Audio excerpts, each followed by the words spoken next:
Hello friends, near and far, dear to my heart. I'm Victoria with Aligned Soul Tarot.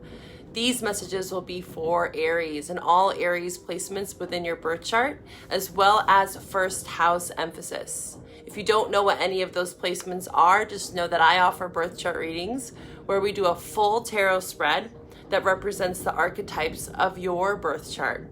With my birth chart readings, we create a story, right? I give you lots of outside support. We create your own personal roadmap to help guide you through this unique journey here on Earth. You can find all my information for personal readings below in the description box. For this December forecast, we will discuss astrology, oracle messages, and tarot, and a love reading at the end. If this reading resonates, please like, comment, subscribe, or go follow me over on Patreon for the extended love readings. All right, Aries, we are in Sag season, the final fire sign. It's like the sunset as we enter into a new calendar year. We stare off into the sunset and reminisce, right? Reflect on the experiences and the wisdom, the resilience we are gaining as we move through these spiritual lessons here on planet Earth. Sagittarius represents the archer, the arrow of truth. How high can that arrow go? How can you take the wisdom that you've acquired and apply it in your reality? Bold and bright like the sunset, we expand our horizon. We light up the sky before we turn inward towards the darkness, especially here in the northern hemisphere as we enter into winter. We have a Sagittarius packed December. Not only is the sun in Sag, but we have Mars and a new moon in Sag on December 12th. And also, Sagittarius's ruling planet Jupiter is going direct on December 30th. May we fully and powerfully activate the highest collective wisdom, truth, and awareness for humanity. All right, Aries, let's get into your reading. Hi Aries, and welcome to your December forecast. All right, Aries, let's get right into it. So we talked about Sag season, and what does that mean for you specifically, right? Especially sun and ascendant signs. But just know that no matter where you find Aries in your chart, this reading can resonate. If it doesn't, of course, please check out your other placements. So the Sag energy influences your 9th house, which interestingly enough is Sagittarius's ruling house, right? It's this Jupiter energy. We have Jupiter going direct at the end of the month, and I do plan on doing separate readings talking about Jupiter going direct, as well as Neptune going direct in Pisces. So this 9th house influence, again, it speaks upon what we talked about, right? Sagittarius energy. It's deeper spiritual insight, deepening a skill set, deepening our truth, deepening our awareness, bringing that wisdom with us, right? Learning those lessons and applying it. That's what wisdom is. And we're being asked to do that. And you, especially with Sun in Sag, we have Mars in Sagittarius and a new moon December 12th. All of these are going to be in your 9th house. So Aries, I feel like taking on a spiritual practice could be so beneficial for you, right? Watching tarot readings, meditation, journaling, finding ways to really connect in with your intuition, right? The subtle cues, the subtleties of life, slowing down a bit also because we do have Mercury going retrograde. Although we are gaining 2 planets, Mercury likes to go retrograde quite often throughout the year. And me, and as an astrologer, and most astrologers will tell you there's nothing to fear, right? Retrogrades are a moment for us to catch up with ourselves, right? To feel that inner tension. What is boiling up within you, right? If we're just go, go, go, and Aries, you know this best, right? You're the first of the zodiac. You're the babies. You're the entrepreneurs, right? You're ready to go. You want to take action, right? And some of the shadow aspects of Aries is being a bit impulsive, right? Not thinking before they leap, that Fool card energy. So this month, with that 9th house energy, right, and learning from the graduate of the fire signs, right? They're the last of the fire signs, so they are such a great teacher for you, right? I suggest that all signs watch, right, their mastered version. So of course, mastering your own energy within your own birth chart. But for instance, me being a Gemini, I'm the first of the air signs. So I would want to look towards the qualities of Aquarius, right? Because there's a lot to learn within that sign, right? Because they're the last of the air signs. So for you, Sagittarius is the last of the fire signs. There's a lot of lessons to be learned this month. This is a lot around recalibrating, of course, taking action when necessary, but really being discerning of the information that you're taking in. And again, 9th house is like, how can I deepen my awareness, right? 9th house talks a lot about being a leader in some way, or aspiring to be, right? What makes a good leader? These are going to be some things that you're going to be thinking about this month. It might also bring up some things that have been below the surface, right? Mercury retrograde tends to do that, as well as the 9th house. I look at the 9th house as a magnifying glass, right? It's Jupiter energy, so it expands things for you, good and bad. Okay, so be prepared for that, especially on the new moon mid-month. So we have this 9th house buzzing for you. We have Mercury retrograde, right? That's going to be going from December 13th to January 18th. That is going to be in your 10th house. And we also have Mercury in your 10th house, right? Mercury is going to be in Capricorn.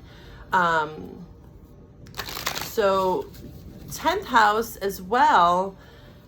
There's a lot about this like graduation energy for you. I feel like with the 9th and 10th house, again, you are deepening a skill set. You're deepening your understanding of what it is that you're facing. Wait, what obstacles are you facing? Maybe even career related, right, with that 10th house. We have Venus going into Scorpio, December 4th to December 29th, and that's going to be in your 8th house. 8th house is scorpionic energy. It also talks about money, right? It's a little bit more about like passive income, inheritance, ways that you can make money like on the side through a creative project even. But the 8th house also talks about intimacy, right? Everything to do with that scorpionic energy, our primalistic needs, right? Our kinks, our quirks, what makes us unique. So with Venus in your 8th house, it's a highly sexual energy for you, Aries. It could be a great time to deepen a romance with someone that you are currently with, or maybe even a new love interest. Of course, Mercury retrograde, people always talk about, you know, past love coming up, past exes resurfacing. Of course, keep that in mind. And of course, be mindful of communication. You know, think your words through, be a bit more thoughtful. The 9th house is asking you to take care of yourself, right? Again, prioritize deepening your truth, right? And also being empathetic towards others and their truth. That is something that we all are facing collectively right now. We have a lot of this duality, you know, it really shook things up in November. We had the Gemini full moon, which I have a reading on my channel where I talk about duality. We're seeing this stark dualism, right, in our world right now. So Mercury retrograde with this 9th house for you, Aries, you really are being called into something that requires you to be very patient and patient with others. Okay, let's get into your oracle message here. What is the oracle message for Aries for the month of December? I'm going to pull from the Empathic Oracle. What is the main oracle message for the Aries collective for the month of December? Please show me what I need to see for the Aries collective. What is it that they need to know? What is it that they need to see? Throat chakra. Air. Okay, so you might be dealing with an air sign here. Oh, look at that. We were talking about duality, right? So there is going to be this really stark reality. If you haven't seen it yet, you'll be facing that this month. And I feel like as a collective, we all are facing this, right? We are being blasted with information. And we're really having to, again, discern our truth, stay in alignment with our truth, and of course, speak up, right? If you have that privilege to speak up, let your truth be known to the world. Don't make yourself small, right? Especially with the throat chakra. This is about speaking up, Aries. So in some way, I feel like you might be feeling some blockages around communication, and the cards are suggesting for you that this is definitely a month to communicate, right? Communicate your needs, express what it is that you're feeling. You know, this could be even suggesting like talking to a therapist. But you are needing to channel whatever sort of inner wisdom is coming through that 9th house through expressive communication. This could be writing. This could be, writing poetry, writing music. Again, journaling could be very significant for you. Public speaking. All right, let's pull a tarot message for the Aries collective for the month of December. What is it that they need to know? What is it that they need to see for Aries? Please show me. This is going to be for Aries. Please show me for Aries. What is it that they need to know for the Aries collective? All right, we have the Lovers on the bottom. We have the Ace of Cups in reverse with the Four of Swords and the Queen of Pentacles. The Lovers is on the bottom with the Seven of Wands. So right off the bat, your reading is kind of weaving into a love reading. Again, this could be for single, coupled up Aries. This is a general reading. Take what resonates, leave what doesn't. But I am seeing that love is present. With the throat chakra in the air, you definitely could be dealing with an air sign. The Lovers is Gemini energy, so specifically a Gemini Aries, or you might have this in your chart. But again, this desire to communicate, maybe unexpressed love, right? And feeling a need to reset, recalibrate here with the Four of Swords. Maybe there has been some words that have been said already, Aries, and this is a time for you to anchor in yourself, right? Four of Swords with the Queen of Pentacles. The Queen of Pentacles is a very resourceful, grounded queen, right? She knows how to take action in the physical 3D, right? Pentacle energy. But with the Four of Swords here with the Ace of Cups, it's like a very strategic energy. Knowing when to say yes, when to say no, when to be quiet, when to speak up. It's like, it's reminding me of, I don't know if you've heard of human design, but I'm a manifest generator. And this is one of the main core lessons for manifest generators, is to listen to the yeses and the nos, like that instinctual feeling that you feel when you're around someone or you're speaking to someone, especially for you, Aries. What is it that you're feeling within your body, right? That 9th house is that higher intuition, or the higher knowing, your higher self, as they call it, is speaking to you this month. And the Queen of Pentacles energy is saying, like, be grounded in that truth, right? What is coming up for you, and knowing when to pause is going to be so important. And knowing who to give this cup to, right? I feel like there is some questions around who you want to offer this cup to with this Ace of Cups in reverse.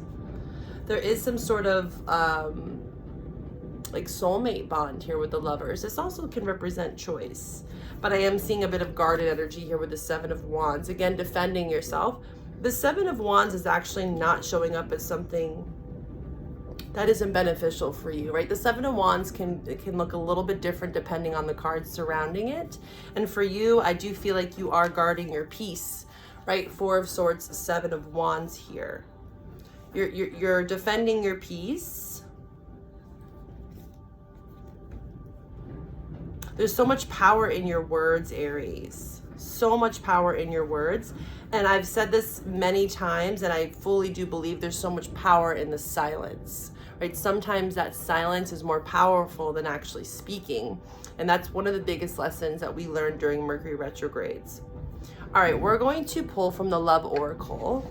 At this portion of the reading, I'd like you to think about who is your love interest, right? The person that you came to this reading for. We're going to see how they are viewing you currently for the month of December. If this reading resonates, please like, comment, subscribe. All of your support is so beneficial, Aries. Thank you. And if the love portion of this reading resonates, please follow me over on Patreon for the extended love reading. All right. How is Aries' love interest viewing them for the month of December?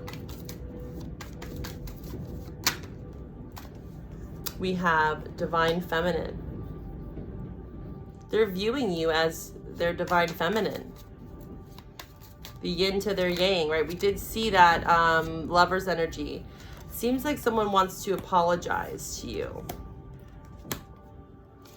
They want a new beginning. There's a lot of reminiscing this month. There's a lot of memories that have been created between the two of you. I can see that here. You know, the Lovers is definitely a deep bond with someone, right? And there's an importance here, right? The Depth card is showing up here. There's awareness, or this is that 9th house. I'm feeling this for you.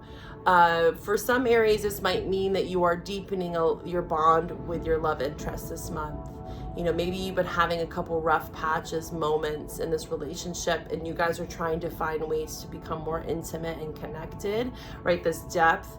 And that 9th house is definitely inspiring you to do so. How deep is your love, Aries? There is an apology here, potentially. But someone is feeling a bit trapped, right? We're going to look into what this trapped card is for you in the extended. We're also going to dive into it a bit deeper here in the love reading on Patreon. I hope to find you over there, Aries. Bye for now.